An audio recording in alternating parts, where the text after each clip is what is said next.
Before we get into the video, I need you guys to do me a favour. Number 1, like the video.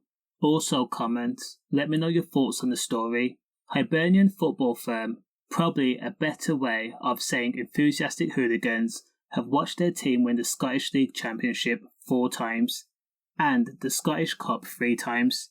Firms like the Capital City Service were regarded as Scotland's most dominant hooligan gang in the Scottish football casual scene from the mid-1980s till the mid-1990s. The media and other rivals had often described the Hibernian football firms as criminals more than firms because it comprised of a small minority of fans, casual fans from different teams that were swallowed up due to a greater police presence. However, many of the men were actual gangsters and criminals.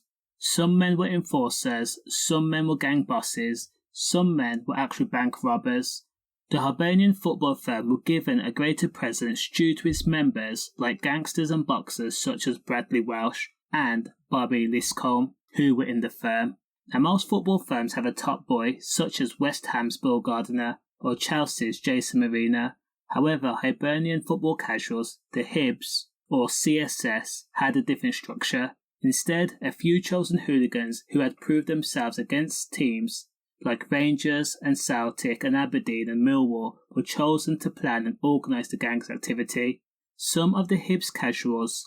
Some of the firm's dangerous moments include the Battle of 1994, in which hooligans arranged a brawl on Slate Road between Hibernian and the Rangers. So, there were over 120 hooligans that spilled on the streets armed with chains and sticks, 60 from each side, the best of the best.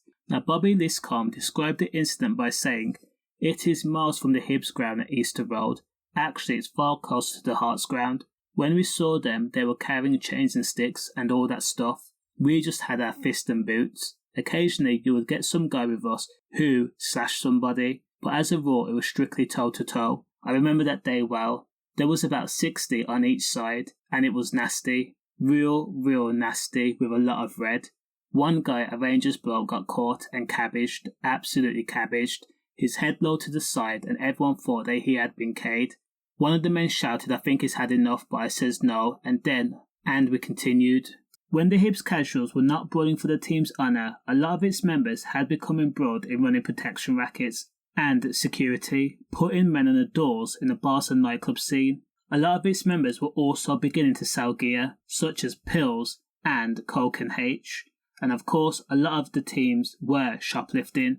Now, police says that the Hibs Casuals were also one of the first firms to push gear onto the terraces to fans in such an open manner. The Hibs went on record to downplay the drug dealing by saying some of its members would have been involved in crime regardless of their association with the firm. Security was a major moneymaker in Scotland and also the hooligan business.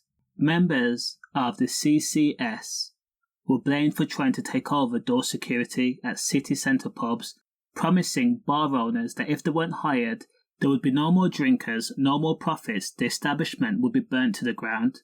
Also, CCS members were involved in a feud with Edinburgh-based security company Westland, which ran many of the doors in the capital.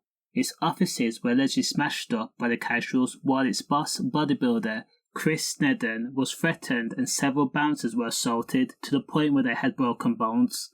Effectively, the Hibs Casuals, as a gang, had become a criminal organisation operating protection and security rackets. Hooliganism just seemed part of their CV, something that they could show their friends and their pals and future bosses what they were capable of. The message was simple. The Hibs Casuals wanted to dominate in all aspects. Stay safe, safe.